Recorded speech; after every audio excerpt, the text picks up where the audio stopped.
बिस्मिल्लाहिर्रहमानिर्रहीम, अस्सलाम वालेकुम। आप देख रहे हैं programme news today with Tanzila Mazhar. Programme में आपको खुशामदीद कहते हैं। सियासी और माशी बहरान के बाद पाकिस्तान अब एक कानूनी बहरान का शिकार है, एक आइनी बहरान का शिकार है। वो इदारा जहां पाकिस्तान की नज़रें लगी होती हैं, आम शहरी से ले के साहिब इख्तियार तक, साहिब इक़्तिदार तक, कि वहाँ से उनको इंसाफ मिलेगा, जिस इदारे को सुप्रीम कोर्ट कहते हैं, पाकिस्तान की आला अदलिया, वो तकसीम हो चुकी है। जितना इंतशार इस वक्त उस इदारे में है, इसकी शायद ही पाकिस्तान की आइनी और कानूनी तारीख में कोई मिसाल मिलती है। जिस तरीके से खैबर पख्तूनख्वा और पंजाब में इंतखाबात के मामले पर सो मोटो लिया गया था, 2 जजेस के मशवरे पर चीफ जस्टिस साहब ने जो सो मोटो लिया, उसके बाद वो 9 रुकनी बेंच आज 3 रुकनी बेंच रह गया है।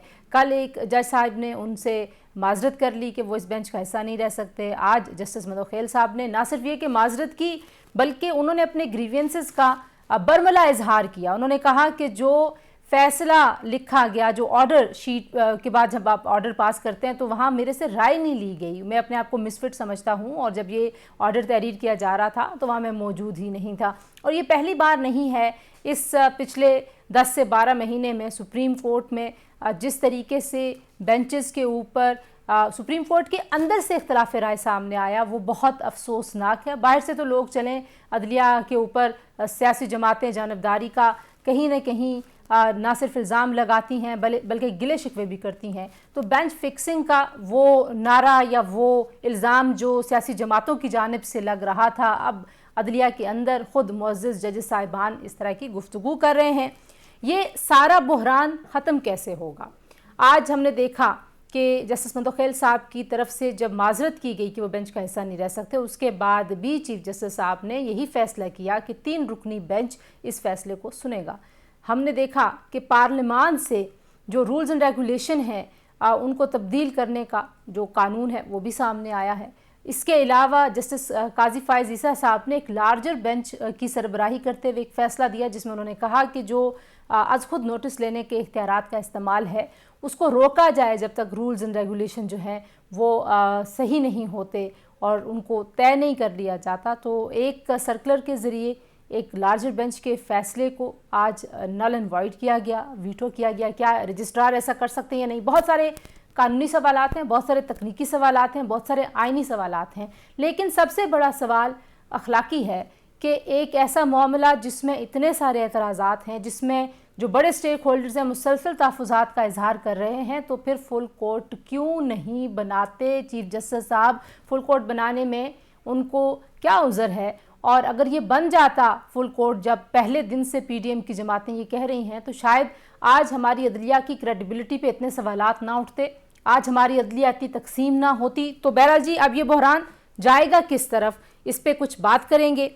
लेकिन इस टॉपिक पे जाने से पहले पाकिस्तान में जो मुआशी सूरत हाल है, और बिलखुसूस रमज़ान में मुख्तलिफ़ जगहों पर मुफ्त आटे की तकसीम के भी कुछ स्कीमें चल रही हैं, कुछ लोग राशन तकसीम कर रहे हैं। आज हमने कराची में एक बहुत ही अफसोसनाक वाक़या देखा। इससे पहले आटा लेने वाले जो हैं वो कतारों में खड़े अपनी जानें दे रहे थे, और आज राशन की तकसीम जो कराची में हो रही थी वहाँ पे चंद जानें गईं। और मेरा ख्याल है कि इंतज़ामिया के लिए, अदलिया के लिए, पाकिस्तान के सियासतदानों के लिए बड़ा लम्हा फ़िक्रिया है कि आप किन मामलात में उलझे हुए हैं और आम आदमी किस तरह के बहरानों का शिकार है। वो बहरान तभी आप हल कर सकते हैं जब आप अपने सियासी झगड़े निपटा पाएंगे। और जो एक और वाक़या था पीटीआई, उस पर काफ़ी गुफ्तगू कर रही थी अज़हर मशवानी, वो इनके फोकल पर्सन है, वो वापस आ गए हैं, बहुत अच्छी बात है जी। वो लापता रहे 7 दिन। कुछ इस हवाले से बात करेंगे। मेरे साथ मौजूद हैं अमजद खान न्याज़ी साहब, रहनुमा पाकिस्तान तहरीक इंसाफ के, इफ्तिखार वली खान साहब हमारे साथ मौजूद होंगे जी, रहनुमा मुस्लिम लीग नवाज़ के, और सेंटर ज्ञानचंद साहब, रहनुमा पाकिस्तान पीपल्स पार्टी के। तीनों मेहमानों का बहुत शुक्रिया। अमजद खान न्याज़ी साहब, आप लोग आज कह रहे हैं कि अदलिया जो है उसके साथ हम शाना बशाना खड़े हैं। जस्टिस काजी फायज़ ईसा के हवाले से भी मैंने फवाद चौधरी साहब का बयान देखा, उन्होंने कहा जी हमारा तो उनके साथ बड़ा एहतराम का रिश्ता है, और आपकी हुकूमत में उनके खिलाफ एक रेफरेंस दायर किया गया था। अब वो रेफरेंस वापस लेने का फैसला किया मौजूदा हुकूमत ने। आप ये अदलिया की सारी तकसीम को और काजी फायज़ ईसा साहब का जो पूरा मामला है, इसको कैसे देखते हैं? बिस्मिल्लाहिर्रहमानिर्रहीम।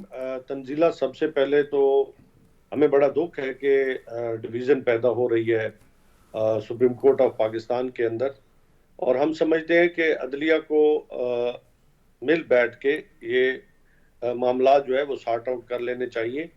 क्योंकि पूरे पाकिस्तान हमेशा अगर किसी तरफ देखता है, जब कोई भी ऐसे मामलात आते हैं तो वो अदलिया ही की तरफ देखता है, और फिर अदलिया अगर अपने अंदर न्याजी साहब, डिवीजन अदलिया पैदा कर ले। अदलिया कह रही है आप लोग मिल बैठ के तय कर लें। क्या ये अच्छा होता कि आप अच्छा, लोग तय मेरी कर बात लेते और मुकम्मल, सियासी झगड़े वहां लेके जाते? मेरी बात मुकम्मल होने दे तो बेहतर होता। साथ साथ हमने तो बिल्कुल कैटेगोरिकली कहा है कि चाहे लार्जर बेंच हो चाहे फुल कोर्ट हो, हम समझते हैं कि इस वक्त जो कानूनी पोजीशन है, कॉन्स्टिट्यूशनल पोजीशन है, उसके मुताबिक 90 दिनों के अंदर इलेक्शन होने हैं। और हम समझते हैं कि इस वक्त जो कॉन्स्पिरेसी डेवलप हो रही है अदलिया के खिलाफ, तो ये मुनासिब नहीं है, क्योंकि इससे पहले ही आपका फाइनेंशियल क्राइसिस चल रहा है, आपके सिक्योरिटी के इश्यूज हैं, और फिर अगर पार्लियामेंट के इश्यूज चल रहे हैं क्योंकि अपोजिशन है ही नहीं, और फिर अगर अदलिया के अंदर भी ये क्राइसिस आ जाए तो आप खुद समझे कि फिर मुल्क कहाँ जाएगा और किस तरफ जाएगा। तो यकीनन बात ठीक है उनकी कि अदलिया ने भी हमें मशवरा दिया, लेकिन हमें भी हमारा बिल्कुल मौक़िफ़ बड़ा वाज़ेह है कि साफ और शफाफ इलेक्शन, हमारा कोई कंट्रोवर्शियल या हमारा झगड़ा है ही नहीं। हम समझते हैं कि इस वक्त क्राइसिस है, और क्राइसिस का एक ही हल है कि मुल्क के अंदर साफ और शफाफ इलेक्शन हो। लेकिन हमने लेकिन न्याजी साहब, जो दो दूसरी तरफ एक बड़ा कलेक्टिव विजडम है। 2018 में 70% वोटर्स ने उन लोगों को वोट दिया था और 30% के करीब पीटीआई को वोट पड़ा था। तो वो जो दूसरी जानिब है उसकी भी एक राय है, उसको आप अहम नहीं समझते कि अगर एक वक्त में होंगे तो शायद ये सियासी बहरान ख़त्म हो जाएगा, और अगर अभी आधे पहले हो गए आधे बाद में हो गए तो सियासी बहरान ऐसे बढ़ता चला जाएगा? तो पीटीआई क्या दूसरी तरफ की राय को कंसिडर नहीं करती है? तंजीला, अगर आप कॉन्स्टिट्यूशन ऑफ पाकिस्तान को देखें, कोई भी प्रोविंशियल या फेडरल लेवल पे अगर असेंबली डिसॉल्व होती है तो उसको 90 दिन के अंदर जो इलेक्शन कराना होते बिल्कुल हैं। ठीक है, बिल्कुल ठीक तो है। मुझे कोई कानून, कोई कायदा, कोई रूल्स, कोई रेगुलेशंस कहीं पे भी मुझे कोई दिखा दे जिसमें, इवन सुप्रीम कोर्ट ने भी इलेक्शन कमीशन से पूछा है कि हमें कोई ऐसा बता दें कि जिसके नतीजे में आपने इलेक्शन पोस्टपोन की है और उनकी डेट आगे बढ़ाई है, आपके पास ऐसी कौन सी अथॉरिटी थी? तो मैं भी आपसे यही रिक्वेस्ट है कि पाकिस्तान में इस वक्त जो बुरहानी कैफियत है, बिल्कुल इसमें कोई शुबा नहीं है कि फेडरल लेवल पे भी है। तो अगर ये समझते हैं कि जी एक ही वक्त में इलेक्शन हो, तो सबसे बड़ा तो फेडरल लेवल पे है कि ना आप तो आईएमएफ आपको एग्रीमेंट करने पे तैयार है, ना आपके इस वक्त इंटरनेशनल लेवल पे आपको कोई कंसिडर कर रहा है, ना ही आपका जो फाइनेंशियल इम्पैक्ट है वो बेहतर हो रहा है। तो इस हालात में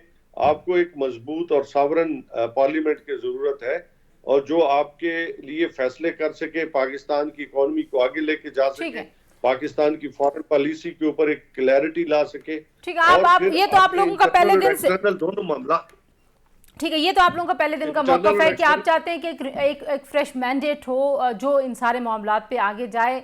ज्ञानचंद साहब, जो अदलिया की तकसीम का मामला है, आपको लगता है कि अदलिया की तरफ से आज ये कहा गया कि अगर अपोजिशन और हुकूमत आपस में बैठ के बात तय कर ले कोई, तो हम इसमें समात में वक्फा कर लेते हैं? अब ज़ाहिर वक्फा तो पीर तक हुआ है, तो अभी भी जो चीफ जस्टिस साहब की सरबराही में जो बेंच है वो तो अभी भी इसी बात पे इसरार कर रहा है कि ये फैसला सुप्रीम कोर्ट में ही होना है, लेकिन आप लोग आपस में कुछ मामला तय कर लें। कोई है इम्कान आपस में बात करने का?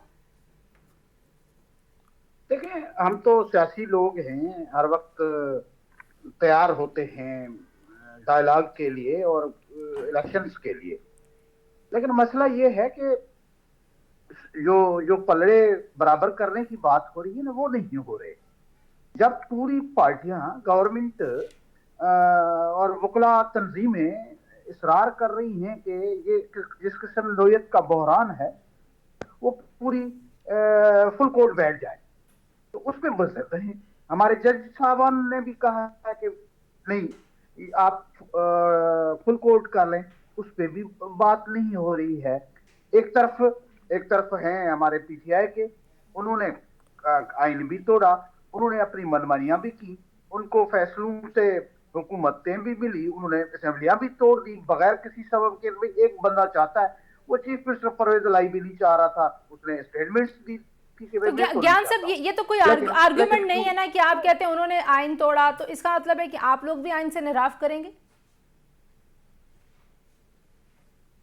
नहीं, हम तो कह रहे हैं कि फुल कोर्ट बैठ जाए। अभी अभी जो सिचुएशन है उस पर गौर करे। सिर्फ ये तो नहीं है कि कॉन्स्टिट्यूशन अपनी जगह पे मोतबर है, लेकिन कॉन्स्टिट्यूशन की बाकी भी चीजें हैं ना। अब सेंसस हो रहे हैं, 2 सूबों में पुराने सेंसस पे करेंगे, 2 सूबों में नए सेंसस पे करेंगे, ये हो सकता है। आप एक टाइम पे इलेक्शंस करानी है, निगरान सेटअप के अंडर इलेक्शन करानी है, वो फैक्टर्स भी है ना। वो जब फुल कोर्ट बैठ जाएगी तो बाकी पार्टियों का एतमाद होगा। अभी तो पीटीआई वालों ने एक एप्लीकेशन डाली है, उसको सुना जा रहा है। बाकी पॉलिटिकल पार्टीज को पार्टी ही नहीं बनाया गया है। हाँ, पीटीआई वाले एक मरहले में एक बात करते हैं, दूसरे मरहले में दूसरी बात करते हैं। वो पीटीआई वाले जिनका सरबराह किसी अपोजिशन लीडर को हाथ मिलाने के लिए तैयार नहीं था, आज वो प्राइम मिनिस्टर को हाथ मिलाने के लिए तैयार नहीं है।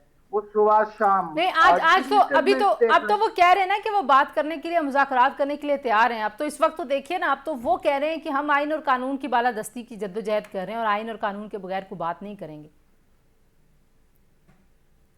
तो देखिए ना, हाँ, हम तो यही कह रहे हैं ना कि कानून और आइन के मुताबिक तो सुप्रीम कोर्ट का फुल बेंच बैठ जाए ना। जब कंट्रोवर्सीज हैं, जब ऑडियो टेप्स जो आ रही हैं उसमें जजेस के पे क्वेश्चन उठ रहे हैं, पूरे जुडिशियल सिस्टम पे क्वेश्चन उठ रहे हैं।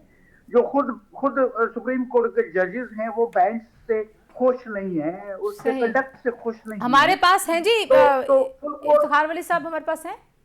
फुल कोर्ट बैठने में कौन सा हर्ज है? इख्तियार वली साहब, ठीक जी, अच्छा ठीक है। अमजद खान न्याजी साहब, अब ये जो फुल कोर्ट बनाने की बात है, ये पहले दिन से पीटीएम की जमातें कर रही हैं, दरखास्तें लेके सुप्रीम कोर्ट के सामने जाती रही हैं। तो आपके ख्याल में अगर ये हो जाए, बन जाए बेंच, तो क्या मुज़ाइका उसमें?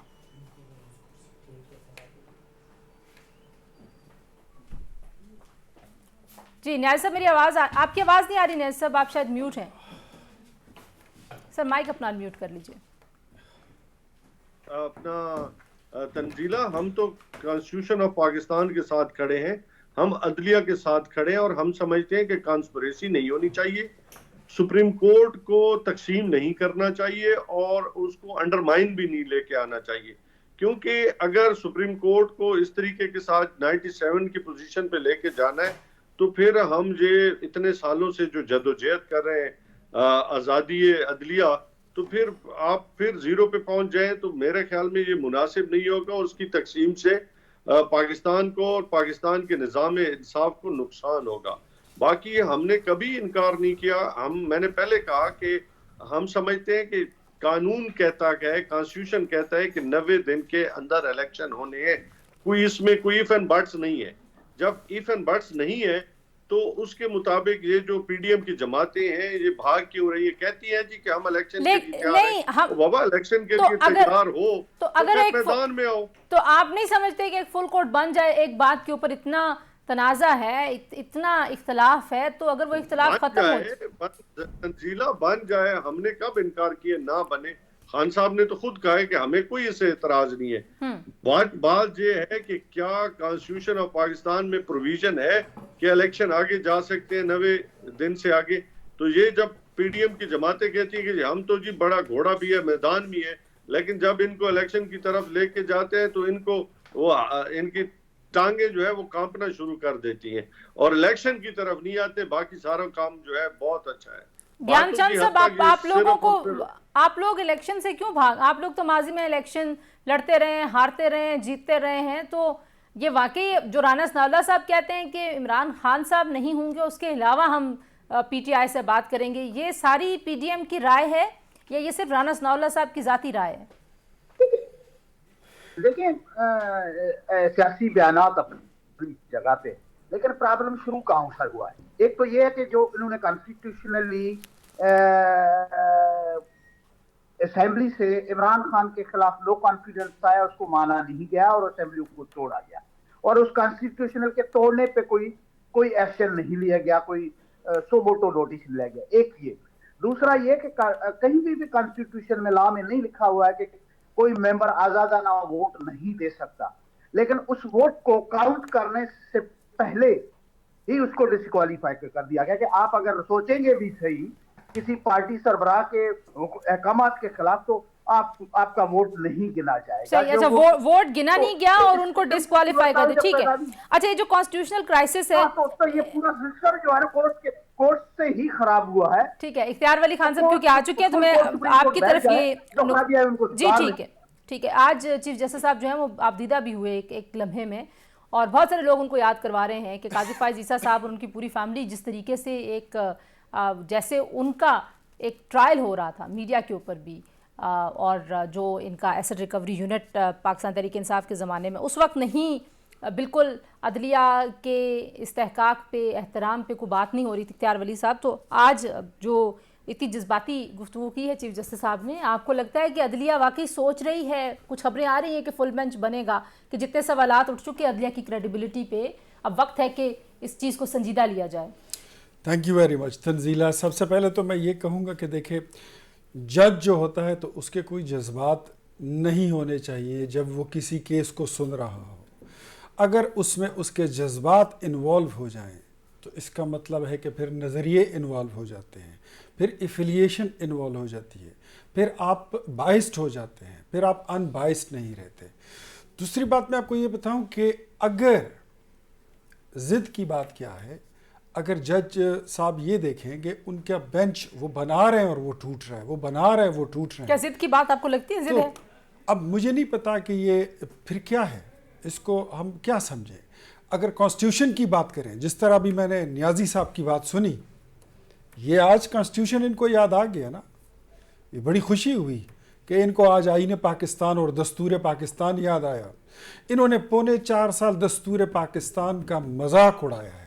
आज जिस अदलिया का ये लोग वकील बन रहे हैं ना, इनके मैं हैरान रह जाता हूँ। ये वकील बन जाते हैं, ये तर्जुमान बन जाते हैं।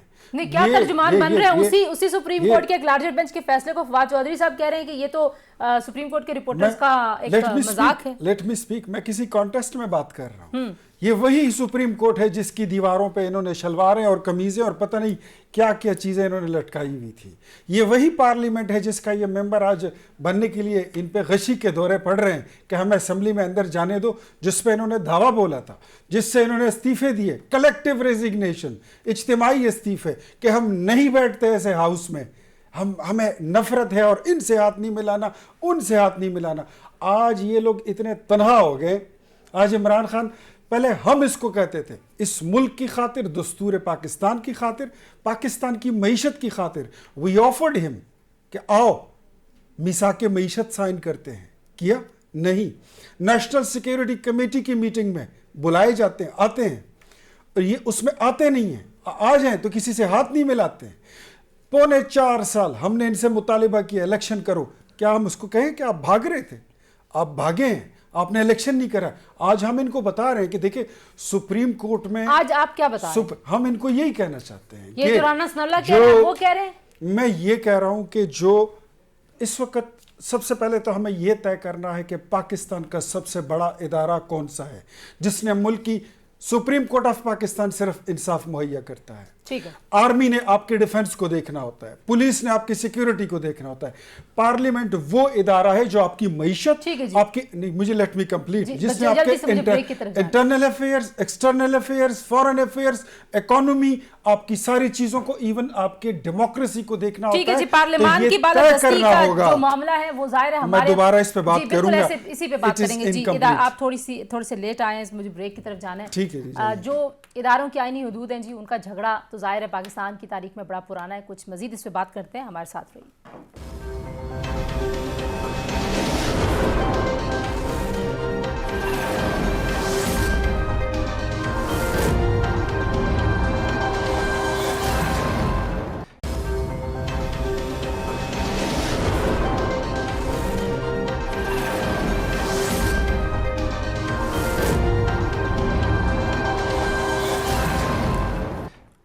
जी प्रेम, एक बार फिर आपको खुशामदीद कहते हैं। अमजद अली साहब, जो आपने गुफ्तगू सुनी है इख्तियार वली साहब की, वो कह रहे हैं अब आपको आइन याद आ गया जब आपने, जिस पे सुप्रीम कोर्ट खुद कह चुकी है कि अनकॉन्स्टिट्यूशनल आपने असेंबली तहलील की, जब वो सारी बातें आप कर रहे थे, ज्ञानचंद साहब ने भी उसी को रेफर किया है, तब आपको बिल्कुल दर्द नहीं था आइन का, आज ज्यादा दर्द हो रहा है? हमने कहाँ पे आइन की खिलाफ वर्जी की है? आप पिछले 11 माह से आप देख लें कि जहां पे भी हमने प्रोटेस्ट किया है, हमने जलसा किया है या हमारा स्टांस है, नहीं, वो 11 महीने से पहले जब हमने- आप लोगों ने कौमी असेंबली तहलील की थी, जिस तरीके से सुप्रीम कोर्ट ने कहा कि वो कॉन्स्टिट्यूशनल नहीं थी डिप्टी स्पीकर की रूलिंग। मेरी बात सुन लेना, अगर किसी हमने तो कानून और कायदे के मुताबिक देखते हुए जब डिप्टी स्पीकर ने अपना बहसियत कस्टोडियन ऑफ द हाउस उन्होंने चीजें देखी तो उन्होंने तरीके अदम एतमाद वही, आज यही तो हम कहना चाह रहे हैं ना कि गवर्नमेंट को चाहिए था, चूंकि हम तो बाहर आ गए कि, और फिर हमने उस वक्त भी सुप्रीम कोर्ट से कहा था कि आप साइफर के ऊपर कमीशन बनाए और हकायक का तयन करें और जिम्मेदारों का तयन करें कि कौन किस बुनियाद पे इस साइफर के पीछे था। और अब जब आपने वो इम्पोर्टेड से एक्सपोर्टेड हुकूमत कर दिया तो फिर साइफर की क्या स्टेटस है? साइफर फिर कैसे रेलिवेंट होगा आपके बयानिए से? कैसे एक्सपोर्टर और इम्पोर्टर ने, हम तो डे वन से कह रहे हैं कि ये इम्पोर्टेड गवर्नमेंट है और जिनको अब तो खुद आप बहुत डे वन से अब बहुत सारी चीजें जो है वो सामने आती रही और आप बहुत सारे जो जिम्मेदार लोग थे वो अब तो इंटरव्यूज भी दे रहे हैं और उसमें उन्होंने खुद एक्सेप्ट किया है। तो अब देखें, अगर मुल्क के फैसले इस तरीके के साथ हों और आज उसका नतीजा ये है कि आपकी इकोनॉमी बैठ गई है और आप स्टेबल नहीं हो रहा, इवन आप डॉलर देख लें, पेट्रोलियम मसनूआत जहाँ पे दुनिया में कम हो रही है आज पाकिस्तान में बढ़ रही है, जहाँ पे बिजली कम हो रही है आज बढ़ रही है। आज लोग ज्यादा मुश्किलात में ही, बेरोजगारी बढ़ी है, अदम इस्तेकाम और पॉलिटिकल अनस्टेबिलिटी जो है वो ज्यादा बढ़ गई है। तो इससे क्या मिला, क्या है? ठीक है इख्तियार वली साहब, अगर हम थोड़ा सा माजी को छोड़ें और आगे की बात करें, आज जो राना सनाउल्लाह साहब जिस तरह से कह रहे हैं, आप लोग वाकई -1 पे अब बिलीव करते हैं? क्योंकि आप लोगों के खिलाफ -1 का फार्मूला इस्तेमाल किया गया और आपको बड़ा सियासी नुकसान हुआ। इंसाफ के पलड़े बराबर होने की बात की है कि जो उनके साथ हुआ वो आप चाहते हैं कि इमरान खान साहब के साथ हो, तो फिर ये मामला दुरुस्त कैसे होगा? पनामा केस नहीं लेके आए थे, पनामा हमारे दौर में नहीं आया था, पनामा इनकी अपनी। चले हम जजेस साहब, वो तो जजेस की वीडियोस ऑडियोस इतनी सारी चीजें सामने आ चुकी हैं, वो तो सारी कॉन्स्पिरेसी खुल चुकी है। ठीक जी इख्तियार साहब, मेरी बात सुनिए, हम इख्तियार में थे तो हमें बता दें कि हम जिम्मेदार होते। आज ठीक है सबर कर लो जी साहब, रुक जाओ जरा जी। बोलिए साहब, अपनी टाइम पे आप में बात कर ले तो बेहतर है। अच्छा न्याजी साहब, आपका पॉइंट आ गया। उन्होंने मुझे कहा है कि मैं बात करूं। जी ठीक है, जी इख्तियार वली साहब बोलिए।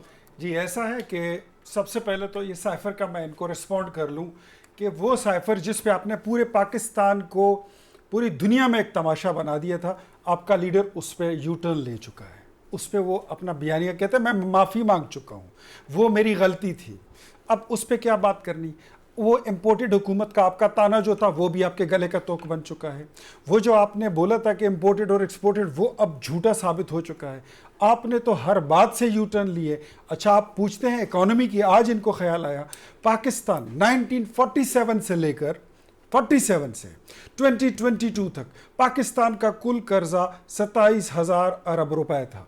ये जाते वक्त पाकिस्तान को 54,000 अरब रुपए के डेट्स में छोड़कर गए हैं। ये इकोनॉमी की बात करते हैं, ये इकोनॉमी बनाने आए थे। इनसे तो ये पूछना है, अब जब इलेक्शन, अब बात सुने, हम इनसे भागने में वाले हम नहीं हैं। हम इस मुल्क में 3 बार हुकूमत कर चुके हैं, 4थी बार पीडीएम के साथ आए हैं और हमने इस मुल्क में 3 बार अपोजिशन भी गुजारी है। हम वो लोग हैं जो आग की भट्टी से निकल कर आए हैं। एक बंदा, आप लोग ये क्यों कह रहे हैं इमरान खान नहीं होंगे तो बात होगी? क्योंकि इमरान खान को थोड़े से अखलाकियात सिखाना बहुत ज़रूरी हो चुके हैं। और इमरान खान जो है वो और तहरीक इंसाफ, उन्होंने अभी तक जमहूरी कुव्वत, जमहूरी लीडर और जमहूरी पार्टी की तरह बिहेव करना सीखा नहीं है। सबसे पहले उनको they should behave like a political leader, they should behave like a political party, then उनके साथ बात होगी। इनके पास जो कुछ थोड़े निस्बतन बेहतर लोग हैं उनके साथ बात हो सकती है। इमरान खान के साथ बात करने की मेरे ख्याल में उसका कोई फायदा नहीं है। बैठेंगे उसका रिजल्ट वही निकलेगा जो आज यहाँ पे हम टीवी टॉक शो में बैठ कर डिस्कस कर रहे हैं। मैं कंक्लूड करता हूँ। एक बात इनको ये बता दूं, इलेक्शन ना हम भागे हैं, हमारी ये हिस्ट्री है, ना हम भागने वाले हैं। हम इलेक्शन भी लड़ेंगे, जीत के भी दिखाएंगे। आज सिर्फ मकाफात अमल हो रहा है, जो आपने किया था वो आज अल्लाह का निजाम आपके साथ कर रहा है ठीक है और ज्ञानचंद दुनिया साहब, आपको ये देख मकफाते रही है अमल है इंशाल्लाह। या जो भी है, लेकिन इससे पाकिस्तान का नुकसान हो रहा है। ये लोग तंजीला, ये लोग नवाज शरीफ को माइनस करने चले थे, आज खुद माइनस हो रहे हैं। मेरा ख्याल है कि ना वो माइनस अच्छा था, मेरे ना ये ख्याल माइनस में है। जरा ज्ञानचंद से पॉलिटिकल लोगों को माइनस नहीं करना चाहिए। क्या पॉलिटिकल सॉल्यूशन हो सकता ये है? नाक से पीपल्स पार्टी लकीरें जो रगड़वाई मफाहमत की बहुत निकलेंगी ज्यादा इनकी। बात करती है, आज वो भी खामोश है। क्यों खामोश है पीपल्स पार्टी? देखिए, हम एक इमरान खान ऐसा बंदा आकर हमारी पॉलिटिक्स में उसको पाल कर मुख्तलिफ अदवार में उनको संभाल कर सामने लाया गया है, जो जो जो किसी के बात करने के लायक नहीं है। वो कोई किसी से ना बात करना चाहता है, ना वो बात करने के लायक है। सर, अगर एक बड़ी फॉलोइंग है इमरान खान की, पार्लियामेंट में बैठ जाए। नहीं, एक बड़ी फॉलोइंग है, लोग उनको पार्लियामेंट वोट में बैठ देते जाए, हैं। आप लोग कैसे कहेंगे कि वो हकीकत चैम्बर नहीं में है? बैठ जाए, तो ये हकीकत तो है, लेकिन बात करने का उनसे फायदा नहीं है, क्योंकि वो बातों पे खड़ा नहीं होता है, वो पॉलिटिकल माइंड नहीं है। अब रास्ता सिर्फ ये है, वो आए पार्लियामेंट को इज्जत दे, स्पीकर के चैम्बर में बैठ जाए, बाकी पार्टीज को भी स्पीकर अरेंज कर लेंगे, सेनेट के चेयरमैन अरेंज कर लेंगे। ये दो लोग पार्लियामेंट के अंदर से ही रास्ता पॉलिटिकल निकलेगा, कोर्ट से पॉलिटिकल रास्ता नहीं निकलेगा। अच्छा जी, पॉलिटिकल रास्ता कैसे निकलेगा? अमजद साहब, आपके पास मैं सवाल लेके आऊंगी, ब्रेक के बाद जी हमारे साथ रहिए।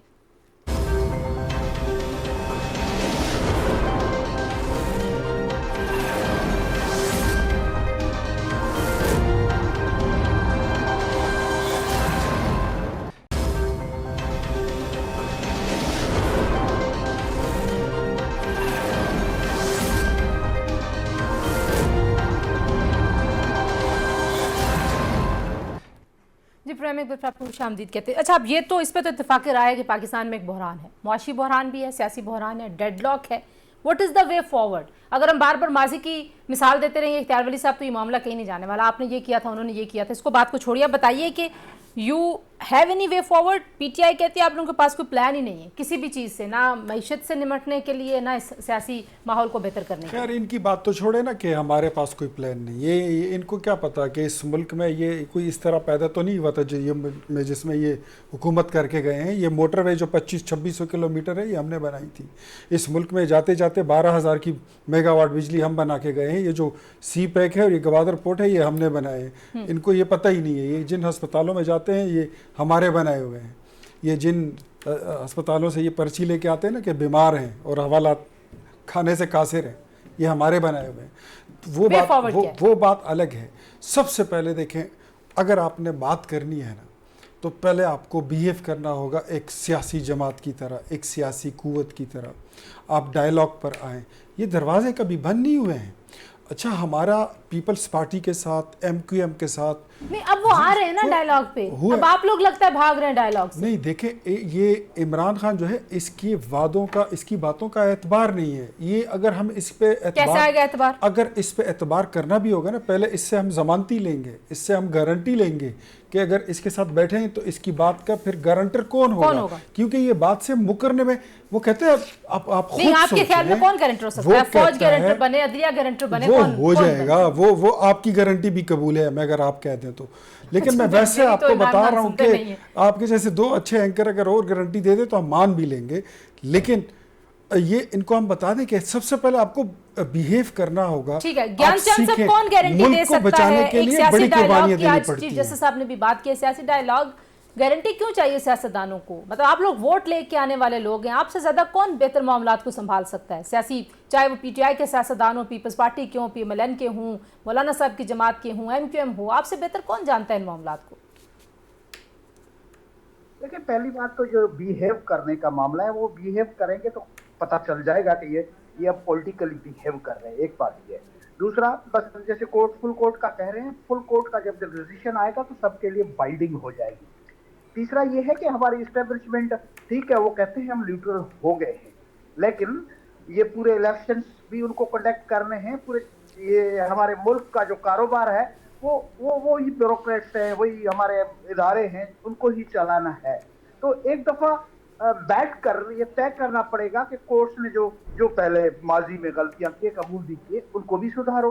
ठीक है। ऐसा तो नहीं हो सकता कि एक दौर में आप आओ किसी को रगड़ा देकर चले जाओ और दूसरे दौर में को कि अब अच्छे हो गए, बाकी जो रगड़े गए वो रगड़े गए। ठीक है अमजद, जो ठीक है अमजद खान साहब, कैसे कैसे संजीदगी का मुजाहिरा करेंगे खान साहब? एक तरफ वो कहते हैं कि मैं मुज़ाकरात के लिए तैयार हूँ, आइन कानून की बात भी कर रहे हैं, लेकिन साथ में इल्जामात भी लगाए जा रहे हैं, वो इल्जामात जो आप लोग 4 सालों में साबित भी नहीं कर सके।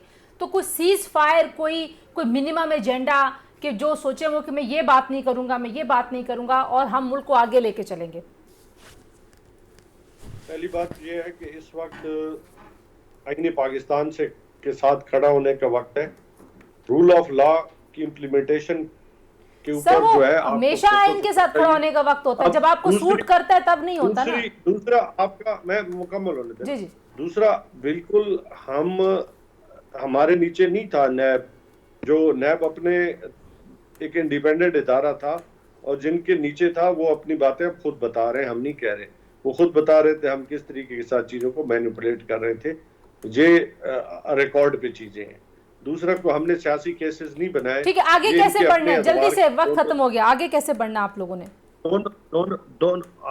दोनों के केसेस बनाए हुए आगे। बिल्कुल इसमें हमने सुप्रीम कोर्ट ऑफ पाकिस्तान में भी कहा था कि हम पार्लियामेंट में जाके डायलॉग कर सकते हैं इलेक्शन रिफॉर्म्स के ऊपर, और इस मुल्क का वाहिद हल जो है इस वक्त साफ और शफाफ इलेक्शन है। तो आप ये भी मानेंगे कि पार्लियामेंट से निकलना गलती थी, या सिर्फ आप कहेंगे कि हम शहजादे अब हमारा दिल कर हमें आने दो? तंजीला हमेशा पार्टीज जो फैसले करती है उनमें कलेक्टिव विजडम होता है, उसको गलत या सही नहीं कहते। जो पार्टी ने फैसला किया, मेरे ख्याल में उन्होंने हालात और वाकयात ठीक है जी, ये मामला ऐसा है जी कि इस पे हम ज़ाहिर कोई कंक्लूडिंग रिमार्क्स ले नहीं सकते। ये मामला ऑनगोइंग है, कल दोबारा इसी मामले पे इसी बहस को आगे बढ़ाएंगे। आज के लिए इतने, अपना बहुत सारा ख्याल रखिए, अल्लाह हाफिज़।